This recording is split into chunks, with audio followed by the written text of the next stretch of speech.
Hello students, welcome back to your online video classes. Hopefully all of you are doing good and taking care of yourself.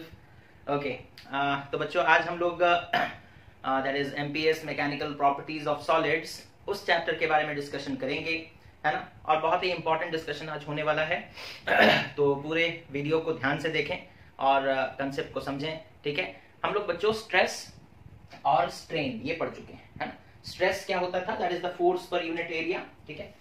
एक हल्का सा revision, stress क्या होता है ना, stress is force per unit area, okay, force per unit area.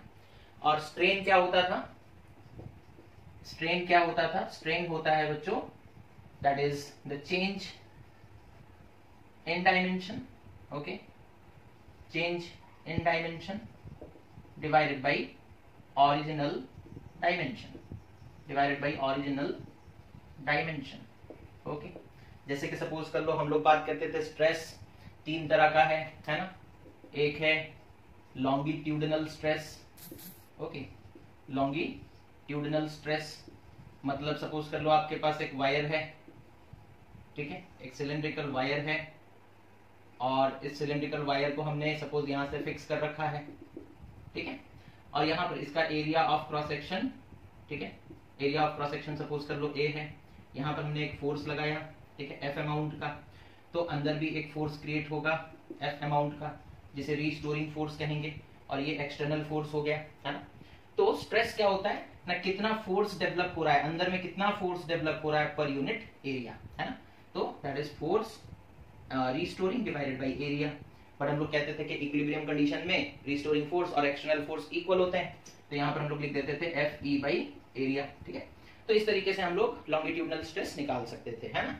अच्छा उसी तरीके से जब देखो हम लोग एक फोर्स एक्सटर्नल लगाएंगे, तो इसका सपोज कर लो ओरिजिनल लेंथ कितना था L, ठीक है। इस फोर्स लगाने की वजह से सपोज कर लो थोड़ा सा लेंथ इंक्रीज हो गया, थोड़ा सा लेंथ इंक्रीज हो गया, कितना लेंथ इंक्रीज हो गया, सपोज कर लो डेल्टा L, ठीक है। तो स्ट्रेन क्या है बच्चों, चेंज इन डायमेंशन, कितना चेंज हुआ, डेल्टा L, ओरिजिनल डायमेंशन कितना था L, ओके। तो यहाँ पर लॉन्गिट्यूडिनल स्ट्रेन कितना हो जाएगा ना, longitudinal strain, okay, it will be equal to how much now delta L by L, okay, change in length divided by original length, change in length divided by original length, okay। तो ये सब हम लोग पढ़ चुके थे बच्चों, है ना। ये बस हम एक एग्जांपल दे रहे थे, रिवीजन करवा रहे थे आप लोगों का, ठीक है, ताकि आप लोगों को याद है या नहीं, बिकॉज आगे जो टॉपिक पढ़ने वाले हैं बहुत ज्यादा रिलेटेड है इससे, ओके। उसी तरीके से दूसरे टाइप का स्ट्रेस हम लोग क्या पढ़े थे बच्चों, दूसरे टाइप का स्ट्रेस क्या पढ़े थे हम लोग, दूसरे टाइप का स्ट्रेस पढ़े थे दैट इज shear stress, है shear stress, okay. shear stress में फिर हम लोग क्या पढ़े थे ना, जैसे सपोज कर लो हमारे पास एक सिलेंड्रिकल ऑब्जेक्ट है, सिलेंड्रिकल हो सकता है, क्यूबॉइडल हो सकता है, ठीक है, हम सिलेंड्रिकल ऑब्जेक्ट ले रहे हैं और इसका बेस सपोज कर लो हम लोगों ने फिक्स कर रखा है, ठीक है। अच्छा अब सपोज कर लो हम एक टेंजेंशियल फोर्स, है ना, ये जो अपर सरफेस है इससे एक टेंजेंशियल फोर्स हम लोग अप्लाई किए, ठीक है। कैसा फोर्स अप्लाई किया, टेंजेंशियल। तो होगा क्या ना, इसका अपर लेयर, इस पूरे ऑब्जेक्ट का अपर सरफेस आगे की तरफ मूव कर जाएगा, बेस फिक्स्ड रहेगा, है।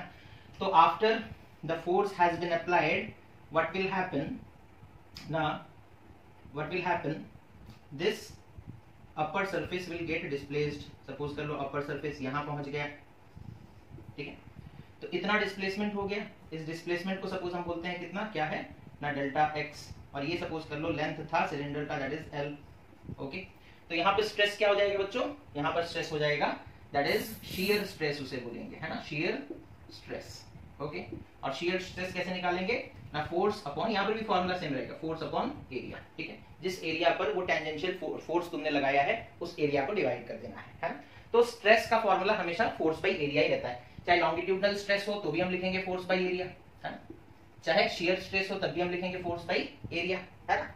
अच्छा और इसी तरीके से अगर हम बोलेंगे कि शियर स्ट्रेन कितना होगा, शियर स्ट्रेन, तो शियर स्ट्रेन कितना होगा बच्चों, displacement of the upper surface that is delta x divided by length of that cylinder that is L, that is L, ठीक है। अगर सपोज कर लो ये एंगल थीटा है, सपोज कितना एंगल डिस्प्लेस हो गया, थीटा।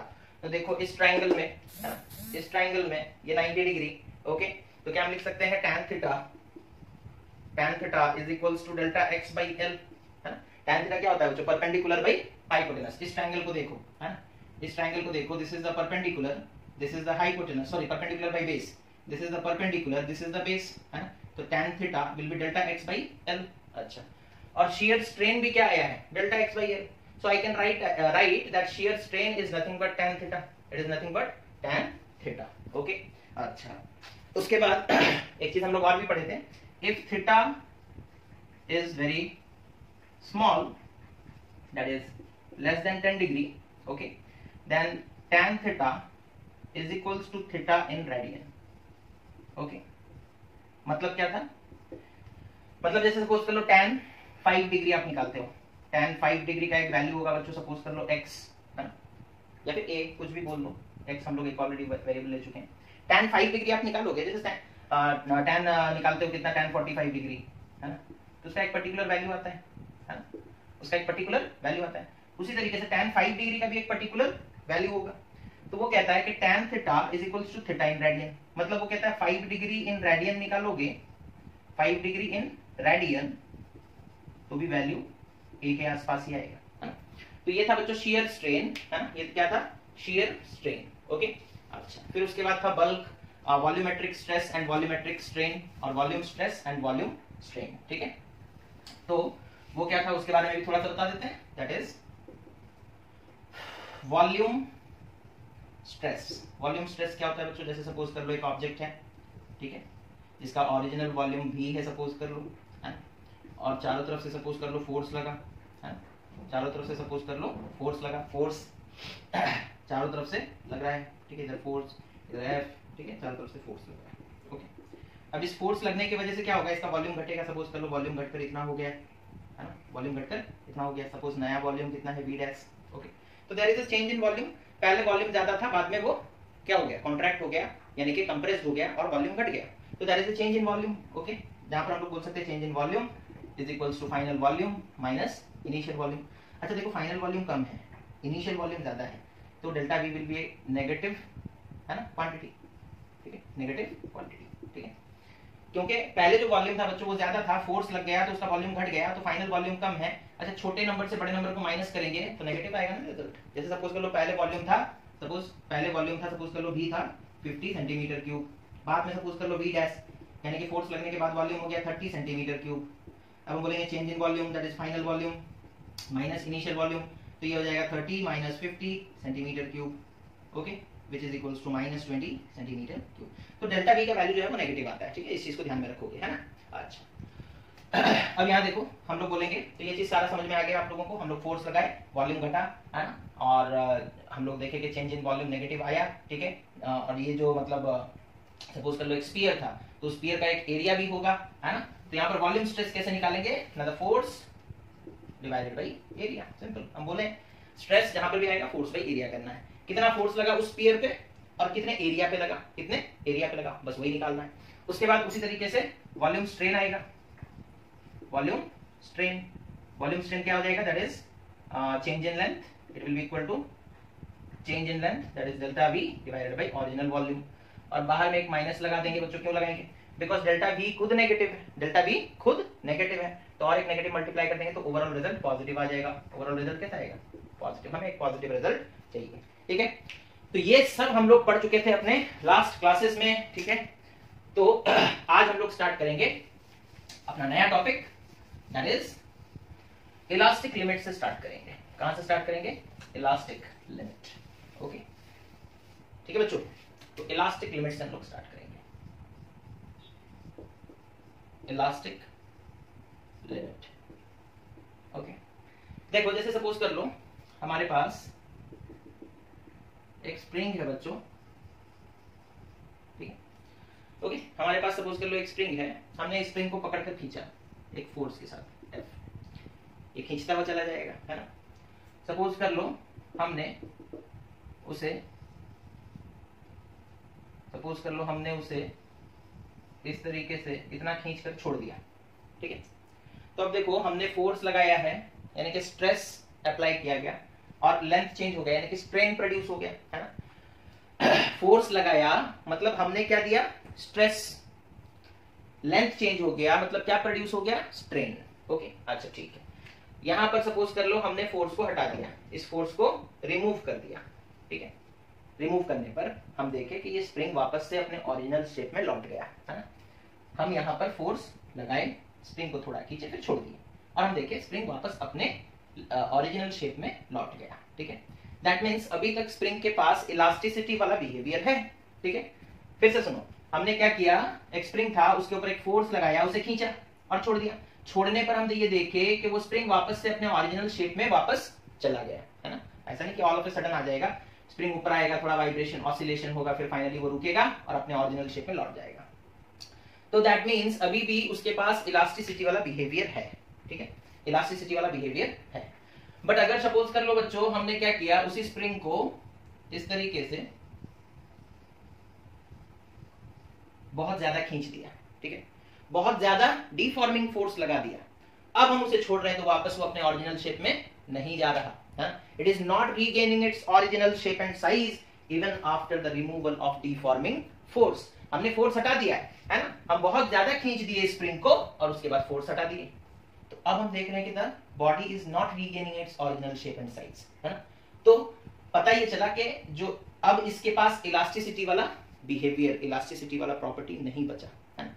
तो क्या है ना, ये जो प्रॉपर्टी है बच्चों इलास्टिसिटी का, है ना, ये जो प्रॉपर्टी है बच्चों इलास्टिसिटी का, है ना, इलास्टिसिटी का जो प्रॉपर्टी है इसका एक लिमिट है, एक हद तक, है ना, एक हद तक ये एग्जिस्ट करता है। आप उससे ज्यादा फोर्स लगा दोगे तो फिर क्या होगा ना, वापस से अपने ओरिजिनल शेप एंड साइज में वो लौट कर नहीं आएगा, है ना, वापस से अपने ओरिजिनल शेप एंड साइज को वो लौट कर नहीं आएगा। ओके, तो हम लोग इलास्टिसिटी को कैसे डिफाइन करते हैं, है ना, इलास्टिसिटी को कैसे डिफाइन करेंगे। ओके, ये चीज समझ में आ गया। ओके, इलास्टिक लिमिट होता है बच्चों एक, है ना, एक हद तक। जैसे सपोज कर लो एक फ्रेंड है, उसके साथ आप क्या कर रहे हो, मजाक कर रहे हो, है ना, और मजाक में आपने उसे कुछ बोला, ठीक है, वो फिर बोलने के बाद सपोज कर लो वापस से नॉर्मल हो गया, ठीक है, लेकिन आप जब हद से ज्यादा मजाक कर देते तो वो अपना क्या करता है, टेम्पर खो देता है ना, और वो अपने लिमिट को क्रॉस करता है। तो that kind of thing. Okay, हम लोग बस एक रिलेट कर रहे थे। तो यहाँ पर भी वैसे ही होता है बच्चों कि ये जो स्प्रिंग था उसे हम थोड़ा सा खींचेंगे, छोड़ देंगे, वापस अपने ओरिजिनल शेप में आ जाएगा। बहुत ज्यादा खींच देने पर वापस अपने ओरिजिनल शेप एंड साइज पर वो नहीं लौटेगा। जैसे सपोज कर लो, और एक एग्जांपल ले सकते हैं जैसे सपोज कर लो हमारे पास एक स्टील का स्केल है, ठीक है, हम इसे थोड़ा सा फोर्स लगाए, ठीक है, हम जैसे स्टील के स्केल को ऐसे हिट कर दिया, वो ऐसे वाइब्रेट किया, फाइनली अपने ओरिजिनल पोजीशन पर रुक गया। अब हम क्या करते हैं, स्टील के ऊपर ज्यादा फोर्स लगा देते हैं और सपोज कर लो ये बेंड हो जाता है ऐसे, ठीक है, बेंड हो गया। अब बच्चों ये वापस अपने ओरिजिनल शेप एंड साइज में नहीं लौट पाएगा। दैट मींस वो अपना इलास्टिसिटी वाला प्रॉपर्टी खो चुका है। It has lost the property of elasticity. और ये भी हम लोग कह सकते हैं कि हमने जो स्ट्रेस दिया वो उसके इलास्टिक लिमिट को पार कर गया, है ना। हमने जो बाहर से फोर्स लगाया पर यूनिट एरिया, यानी कि स्ट्रेस जो दिया, हमने जो बाहर से फोर्स लगाया पर यूनिट एरिया, ओके, वो उसके इलास्टिक लिमिट को पार कर चुका, जिसकी वजह से वापस से वो अपने ओरिजिनल शेप एंड साइज को रीगेन नहीं कर पा रहा है ना। वापस से वो अपने ओरिजिनल शेप एंड साइज को रीगेन नहीं कर पा रहा, ठीक है। तो इलास्टिक लिमिट क्या है, the maximum stress, elastic limit क्या है बच्चों, the maximum stress within which the body, okay, the maximum stress within which the body, okay, the maximum stress within which the body completely regains, the body completely regains its original shape and size after the removal of deforming force, okay, the maximum stress, है ना, within which the body completely regains its original shape and size after the removal of deforming force, okay, is called the elastic limit, is called the elastic limit, is called the elastic limit, okay। तो वो उसका elastic limit है, maximum stress। जैसे for example मान लो हम बोलेंगे कि हमारे पास एक स्प्रिंग है, ठीक है, ओके, हमारे पास एक स्प्रिंग है और सपोज हमें बोला गया कि 10 न्यूटन पर मीटर स्क्वायर का अगर स्ट्रेस हम लोग इसे देते हैं मैक्सिमम, ठीक है, अगर इतना मैक्सिमम स्ट्रेस हम लोग इसे देते हैं बच्चों, ठीक है, उसके बाद छोड़ देंगे, ठीक है, हमने कितना मैक्सिमम स्ट्रेस हम इसे कितना दे सकते हैं 10 न्यूटन पर मीटर स्क्वायर, यानी कि हम फोर्स अप्लाई किए 10 न्यूटन, ओके, पर मीटर स्क्वायर का रेशियो के हिसाब से, और तब छोड़ दिए तो वापस वो अपने ओरिजिनल शेप एंड साइज में लौट आएगा मैक्सिमम इतना, ठीक है। अगर सपोज कर लो आप बोलोगे हम मैक्सिमम को क्रॉस कर गए, यानी कि 20 न्यूटन पर मीटर स्क्वायर का स्ट्रेस दे दिए, तो वापस से बच्चों ये स्प्रिंग अपने ओरिजिनल शेप एंड साइज में लौट नहीं पाएगा। That is all about elastic limit, that is all about elastic limit, okay, इतना नोट कर लो, ओके, इतना नोट कर लिए।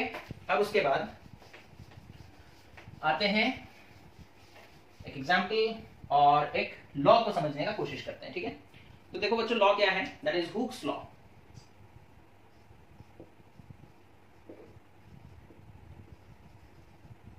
हुक्स लॉ, हुक्स लॉ क्या कहता है बच्चों, हुक्स लॉ कहता है कि जो स्ट्रेस हम लोग प्रोड्यूस, एग्जांपल लेते हैं पहले, फिर हुक्स लॉ का डेफिनेशन लिखेंगे। जैसे सपोज कर लो हुक्स लॉ क्या कहता है उस चीज को हम लोग समझेंगे थ्रू एन एग्जांपल।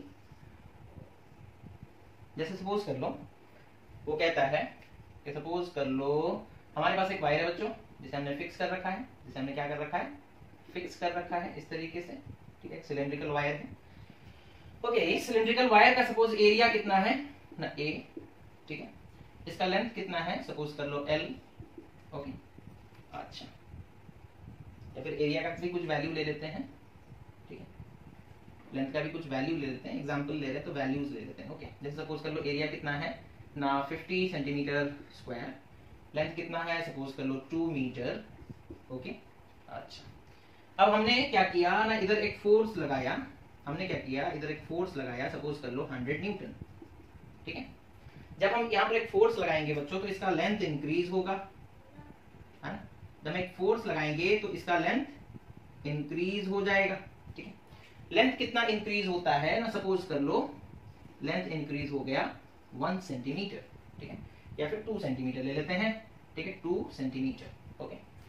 तो यहां देखो, यहां पर स्ट्रेस कितना हुआ, स्ट्रेस कितना होगा, that is force by area, है ना। तो कितना हो गया बच्चों, कितना फोर्स लगाए 100 बाय एरिया कितना है 50, that is 2 newton per centimetre square, this is our stress, है ना। स्ट्रेस क्या होता है, फोर्स बाय एरिया, ठीक है, एरिया दिया गया था, फोर्स दिया गया था, तो 2 न्यूटन पर सेंटीमीटर स्क्वायर का स्ट्रेस लग रहा है। हालांकि ये ऐसा यूनिट में नहीं है, बस एग्जांपल समझना है तो ये देख लो, ओके। स्ट्रेन कितना प्रोड्यूस हुआ वो भी देखते हैं, स्ट्रेन कितना हुआ बच्चों, स्ट्रेन होता है change in length divided by original length, length कितना चेंज हुआ है 2 सेंटीमीटर, डेल्टा एल कितना है 2 centimetre divided by total length कितना है ना 200 सेंटीमीटर, 2 मीटर को हम 200 सेंटीमीटर लिख सकते हैं, ठीक है। तो सेंटीमीटर से centimetre cancel, that is 1/100, okay, that is 0.01, है। स्ट्रेन कितना है बच्चों 0.01, ठीक है। इस चीज को नोट करो, जब स्ट्रेस कितना है ना, जब स्ट्रेस है 2 न्यूटन पर सेंटीमीटर स्क्वायर, तब स्ट्रेन कितना है ना, स्ट्रेन है 0.01, ओके, 0.01, ठीक है, अच्छा। अब हम क्या करेंगे देखो, अब हम बोलेंगे सपोज कर लो हम फोर्स चेंज करके डबल कर दिए, 200 न्यूटन कर दिए, ठीक है। जब हम 200 न्यूटन का फोर्स कर देंगे बच्चों तो स्ट्रेस तो चेंज हो जाएगा, अब नया स्ट्रेस कितना होगा, ठीक है, that is the new stress. Suppose हम लिखें कितना हो जाएगा, फोर्स कितना है अभी देखो 200 न्यूटन डिवाइडेड बाई एरिया कितना है 50, तो ये कितना आएगा ना 4 Newton per centimetre square, okay, अच्छा। अब हमसे वो पूछा find new strain, new strain कितना होगा, ठीक है। तो कुछ नहीं करना है बच्चों, देखो स्ट्रेस पहले 2 न्यूटन पर सेंटीमीटर स्क्वायर था, अभी 4 न्यूटन पर सेंटीमीटर स्क्वायर हो गया, यानी कि स्ट्रेस को डबल किया गया है ना, तो स्ट्रेन भी डबल हो जाएगा, स्ट्रेन भी क्या हो जाएगा डबल हो जाएगा। मतलब आप जितना ज्यादा फोर्स लगाओगे है ना, उतना ज्यादा लेंथ में खिंचाव आएगा, प्रोपोर्शनल है, कैसा है प्रोपोर्शनल है, ठीक है। तो जितना ज्यादा फोर्स लगेगा, जितना ज्यादा फोर्स पर यूनिट एरिया, यानी कि स्ट्रेस जितना ज्यादा होगा स्ट्रेन उतना ज्यादा प्रोड्यूस होगा। किसी चीज को आप जितना ज्यादा खींचोगे वो उतना खींचेगा, है ना, वो उतना खींचेगा। यानी कि जितना ज्यादा आप उसके ऊपर डीफॉर्मिंग फोर्स लगाओगे उतना ज्यादा वो डीफॉर्म होगा, है ना। हम थोड़ा सा फोर्स लगाएंगे तो उसका थोड़ा सा लेंथ बढ़ेगा, हम अगर ज्यादा फोर्स लगाएंगे तो उसका ज्यादा लेंथ बढ़ेगा, है ना। तो यही चीज है ना। जैसे स्ट्रेस हमारा पहले कितना था 2 न्यूटन पर सेंटीमीटर स्क्वायर, तब स्ट्रेन था 0.01। अब हम अगर स्ट्रेस को डबल कर देते हैं, स्ट्रेस 2 से 4 हो गया, तो ये भी 0.01 से 0.02 हो जाएगा, तो न्यू स्ट्रेन विल बी 0.02, ठीक है, as per Hooke's law, as per Hooke's law. That means stress is directly proportional to strain, है ना। स्ट्रेस और स्ट्रेन डायरेक्टली प्रोपोर्शनल है, ये जितने टाइम्स तुम स्ट्रेस को बढ़ाओगे उतने ही टाइम्स स्ट्रेन भी बढ़ जाएगा, है ना। समझ में आ रहा है? The number of times stress will be increased in the same ratio, in the same proportion, okay, same proportion में स्ट्रेन भी इंक्रीज करेगा, स्ट्रेन भी इंक्रीज करेगा, ठीक है। मतलब आप स्ट्रेस 5 गुना बढ़ा दो तो स्ट्रेन 5 गुना बढ़ जाएगा, आप स्ट्रेस को 10 गुना बढ़ा दो तो स्ट्रेन भी 10 गुना बढ़ जाएगा। लेकिन ये भी कब तक होगा? Up to a limit, up to a limit, है ना। इलास्टिक लिमिट तक ये सारा चीज वैलिड है ना। इलास्टिक लिमिट के बाद ये सब चीज वैलिड नहीं है बच्चों। Hooke's law is valid within the elastic limit, है ना। इलास्टिक लिमिट क्या है इससे पहले हम समझा चुके हैं, है ना। अच्छा, so all these things are valid within the elastic limit, not beyond elastic limit, okay. अच्छा, तो यही हुक्स लॉ है। हुक्स लॉ क्या कहता है ना, हुक्स लॉ कहता है within elastic limit it states that within elastic limit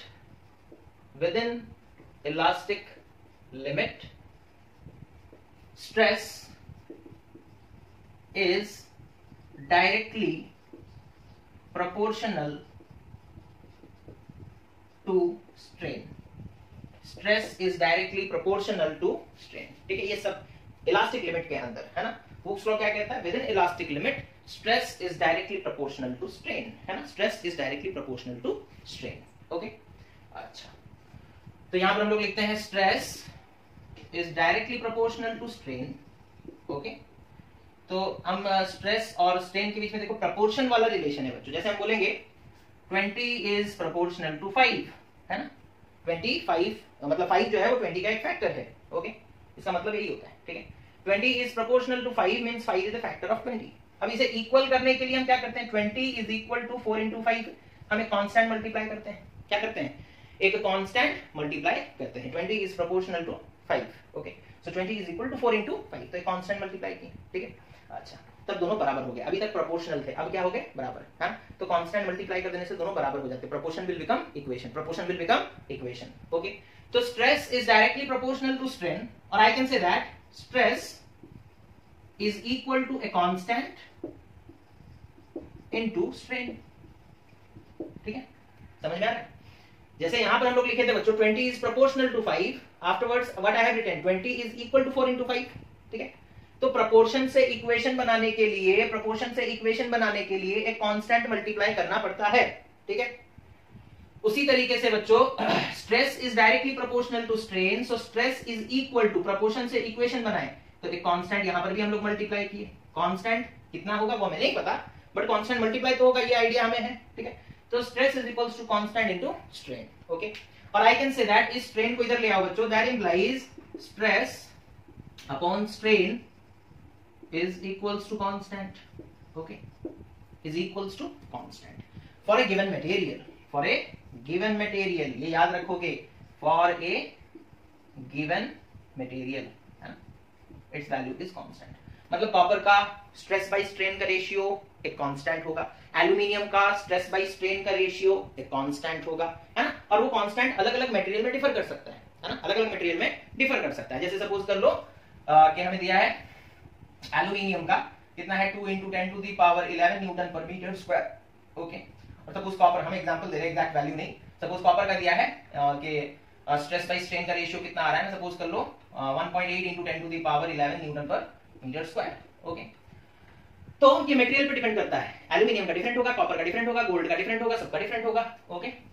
अच्छा, तो आपको शॉर्ट क्वेश्चन में पूछा जा सकता है, अच्छा हाँ, इस कांस्टेंट को कहते क्या है? This constant, that is the this constant is known as modulus of elasticity, modulus of elasticity, very important term, modulus of elasticity, okay, modulus of elasticity। Book वगैरह में इस सिंबल के साथ उसे रिप्रेजेंट किया जाता है, ई के सिंबल के साथ, ठीक है, modulus of elasticity, okay। तो याद रखोगे बच्चों, मॉड्यूलस ऑफ इलास्टिसिटी सिर्फ मटेरियल पे डिपेंड करता है. Modulus of elasticity does not depends upon length, modulus of elasticity does not depends upon area, modulus of elasticity does not depends upon any other thing, but modulus of elasticity depends upon the material as well as temperature, है ना. तो modulus of elasticity किन दो चीजों पे depend करता है? Modulus of elasticity depends upon material and modulus of elasticity depends upon temperature. इन दो फैक्टर्स पे डिपेंड करता है. It does not depends upon length, याद रखोगे, it does not depends upon length, neither it depends upon area. Okay, it only depends upon what? Material and temperature. Okay, material and temperature. तो ये चीज समझ में आ गया होगा आप लोगों को. Stress is proportional to strain, और I can say that stress is equal to constant into strain. Stress by strain is a constant and that constant is known as modulus of elasticity. Modulus of elasticity. ठीक है. तो ये हो गया बच्चों modulus of elasticity. ठीक है. अच्छा, मॉड्यूलस ऑफ इलास्टिसिटी का फॉर्मूला क्या है? स्ट्रेस बाई स्ट्रेन, है ना. स्ट्रेन लिख दिए हैं, ये होगा strain. Okay, not strain. Okay, तो ये बात भी याद रखोगे, है ना. शॉर्ट क्वेश्चन के लिए इंपॉर्टेंट है. That is modulus of elasticity depends upon the material and it depends upon the temperature and it does not depends upon length, area, force, किसी चीज पे डिपेंड नहीं करता. ठीक है. अच्छा, okay,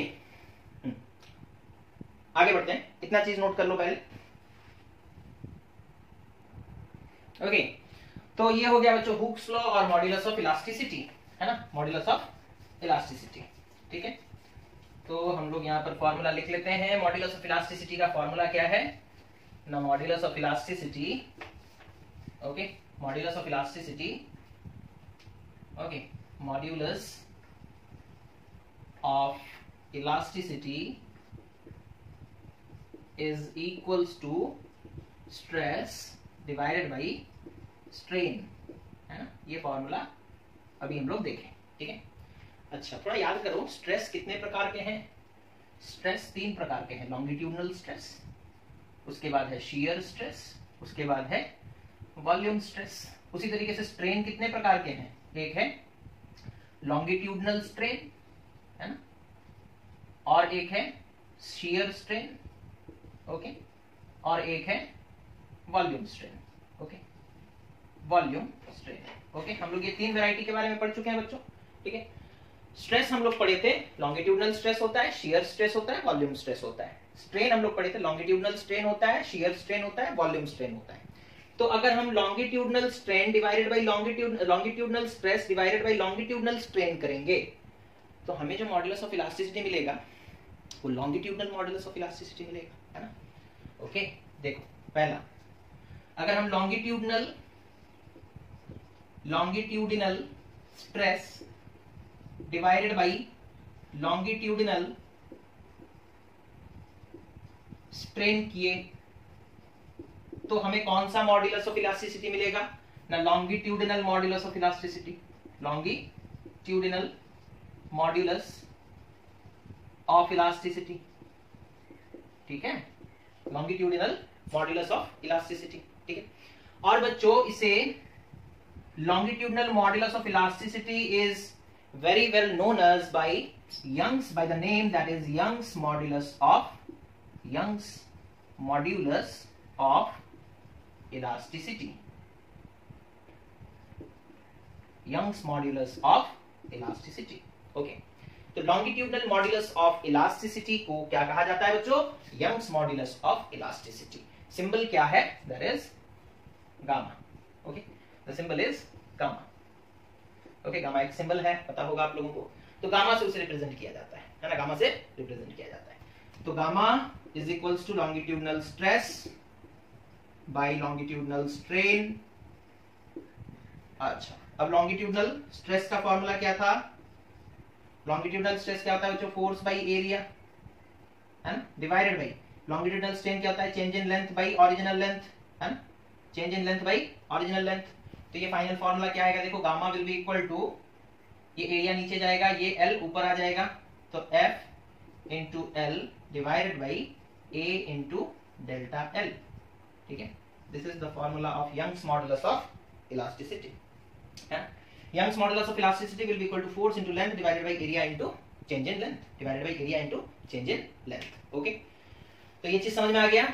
longitudinal modulus of elasticity और यंग्स मॉड्यूलस ऑफ इलास्टिसिटी, जिसे हम लोग गामा के सिंबल से रिप्रेजेंट करते हैं बच्चों, it is longitudinal stress by longitudinal strain, which is longitudinal stress क्या होता है, that is F by A। Longitudinal strain क्या होता है, change in length by original length. Put कर दिए वैल्यूज को, फाइनल फार्मूला ये निकल कर आया, ठीक है। अच्छा अब यहां देखो यूनिट निकालेंगे, unit of Young's modulus of elasticity, Young's modulus of elasticity क्या हो जाएगा, देखो force into length that is newton into metre divided by area into length, area का unit metre square into length क्या हो गया बच्चों, मीटर। तो मीटर से मीटर कैंसिल हो गया, बचा क्या, न्यूटन मीटर इनवर्स स्क्वायर, और न्यूटन पर मीटर स्क्वायर, न्यूटन पर मीटर स्क्वायर।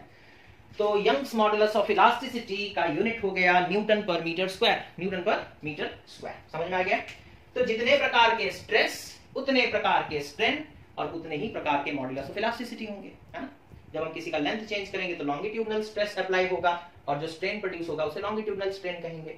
जब किसी चीज का बेस फिक्स्ड हो और उसे हम लोग टेंजेंशियल फोर्स देंगे, है ना, टेंजेंशियल फोर्स देंगे, तो हम लोग शियर स्ट्रेस प्रोड्यूस करेंगे और शियर स्ट्रेस अप्लाई करेंगे, और फोर्स जो मतलब स्ट्रेन प्रोड्यूस होगा उसे शियर स्ट्रेन कहेंगे, है ना।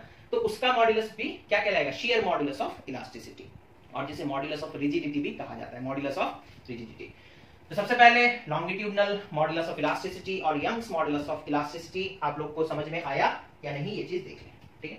तो Young's modulus of elasticity is equals to force into original length divided by area into change in length, okay, समझ में आ गया, ठीक है। अच्छा अब दूसरे टाइप में आते हैं, ये खत्म है ना। अब दूसरे टाइप के बारे में बात करते हैं, ठीक है। दूसरा टाइप यंग्स मॉडुलस हुआ खत्म, ठीक है। अब देखो जैसे सपोज कर लो हम लोग स्ट्रेस की जगह शियर स्ट्रेस पुट करेंगे, स्ट्रेन की जगह शियर स्ट्रेन पुट करेंगे, तो हमें और एक नया मॉड्यूलस ऑफ इलास्टिसिटी मिलेगा जिसे हम लोग बोलेंगे शियर मॉड्यूलस ऑफ इलास्टिसिटी, है ना।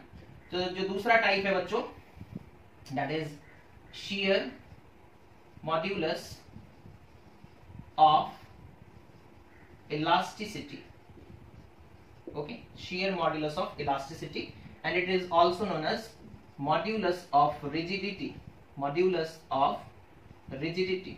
तो कंफ्यूज नहीं होना है, rigidity, ठीक है। जहां आपको मॉड्यूलस ऑफ रिजिडिटी निकालने बोला जाए आप वहां पर shear modulus of elasticity निकालोगे। तो shear modulus of elasticity जिसे मेरे ख्याल से सिंबल बुक में G यूज किया जाता है, तो shear modulus of elasticity will be equal to shear stress divided by shear strain, है ना। स्ट्रेस बाई स्ट्रेन करना है ना, स्ट्रेस बाई स्ट्रेन करना है। अब कौन सा स्ट्रेस लेना है और कौन सा स्ट्रेन लेना है वो डिपेंड करता है कि आप कौन सा मॉड्यूलस ऑफ इलास्टिसिटी निकाल रहे हो, है ना। आप अगर shear मॉड्यूलस ऑफ इलास्टिसिटी निकाल रहे हो तो आपको shear stress by shear strain करना पड़ेगा, ठीक है। तो shear stress का फॉर्मूला क्या है बच्चों, वो तो force by area divided by shear strain का फॉर्मूला क्या था, that is delta x by L, है ना, delta x by L, okay. और डेल्टा एक्स बाई एल को अगर याद करो हम लोग उस ट्रायंगल में प्रूफ किए थे it is equals to tan theta, and ये भी हम लोग प्रूफ किए थे when tan theta is very small it is equals to theta, है ना। ये चीज ध्यान में है ना, याद करो, जल्दी जल्दी याद करो बच्चों। ऐसे था, है ना, ये फिक्स्ड था, ओके। हमने टेंजेंशियल फोर्स F अप्लाई किया, ये लेंथ L था, ठीक है। अपर सरफेस डिस्प्लेस्ड हो गया, ठीक है। डिस्प्लेस्ड होकर के सपोज यहां पहुंच गया, ठीक है। तो इतना डिस्प्लेसमेंट हुआ दैट इज डेल्टा x, ये एंगल था थीटा, है ना। फिर हम लोग बोले थे डेल्टा x बाई एल हो गया हमारा शियर स्ट्रेन, है ना। शियर स्ट्रेन क्या हो गया ना, it is equals to delta x by L. अब इस ट्रायंगल में देखिए delta x by L it is nothing but tan theta. फिर हम लोग ये भी प्रूफ किए थे कि tan थीटा जब बहुत छोटा हो थीटा तो tan theta can be written as theta, okay. तो ये सारा चीज हम लोग कर चुके हैं, ओके। तो G is equals to F by A delta x by L, और डेल्टा x बाई एल की जगह हम थीटा लिख सकते हैं, है ना। डेल्टा x बाई एल की जगह हम क्या लिख सकते हैं, थीटा। तो G is equals to F by A divided by theta, okay. अच्छा F by A that is stress, okay. तो यहां पर G theta is equals to that implies G theta is equals to F by A, है। अब यहां देखो formula हमारा ये है, ठीक है। अब इसको अलग अलग वे में सिंप्लीफाई कर सकते हैं, और क्या फार्मूला ये है शियर स्ट्रेस का, किसका, शियर स्ट्रेस बोले, शियर मॉड्यूलस ऑफ इलास्टिसिटी का, किसका, शियर मॉड्यूलस ऑफ इलास्टिसिटी का, ओके। इतना चीज नोट करो। ओके, तो मॉडुलस ऑफ इलास्टिसिटी क्या है समझ में आया? स्ट्रेस बाय स्ट्रेन का रेशियो है जो कि एक कांस्टेंट होता है for a given quantity, for a given material, okay, at a given temperature, obviously, okay. It does not depends upon the length, it does not depends upon area or any other factors, okay. It is the characteristic property of material, है ना. It is the characteristic property of material. ये सिर्फ material to material vary करता है और temperature पे depend करता है, ठीक है. अच्छा, उसके बाद हम लोग देखें सबसे पहले longitudinal stress by longitudinal strain करेंगे तो यंग्स मॉडुलस ऑफ इलास्टिसिटी मिलेगा. दूसरा हम लोग देखें अगर हम लोग स्ट्रेस की जगह शियर स्ट्रेस पुट करेंगे, स्ट्रेन की जगह शियर स्ट्रेन पुट करेंगे तो जो मॉडुलस ऑफ इलास्टिसिटी मिलेगा उसे शियर मॉडुलस ऑफ इलास्टिसिटी कहेंगे और फॉर्मूला ये निकल कर आएगा, ठीक है. इतना नोट कर लिए, वेरी गुड.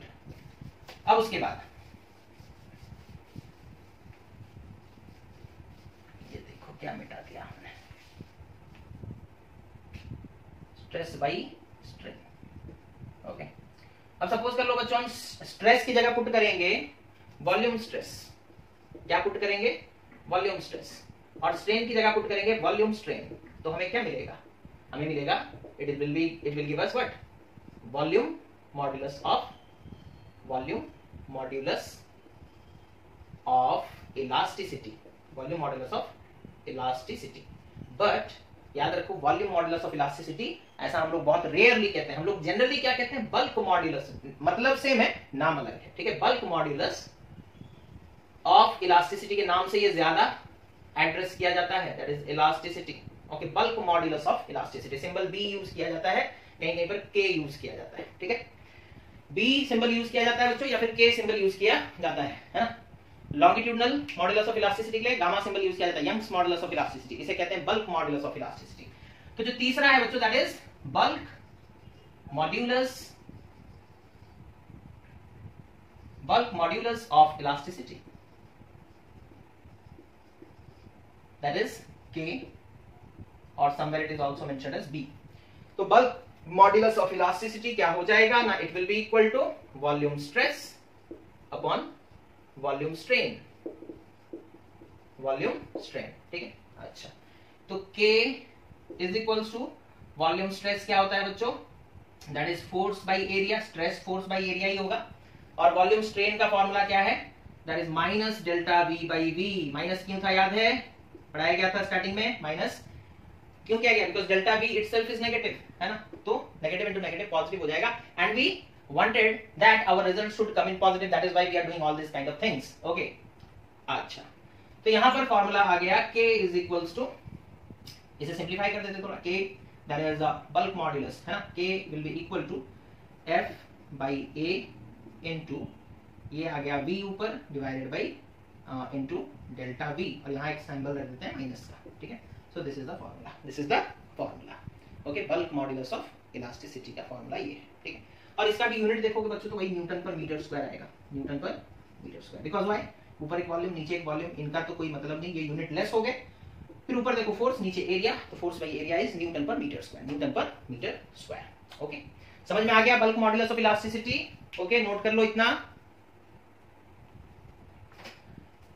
ओके बच्चों. तो आज के लिए बस इतना ही हम लोग करते हैं. फिर हम लोग कल के क्लास में डिस्कशन करेंगे स्ट्रेस और स्ट्रेन का कर्व, और उसके बाद हम लोग डिस्कशन करेंगे इलास्टोमर्स वगैरह के बारे में, वो क्या होते हैं, और फिर कुछ एप्लीकेशंस अगर पॉसिबल हुआ तो कल हम लोग डिस्कशन करेंगे. तो आज के लिए इतना ही था बच्चों.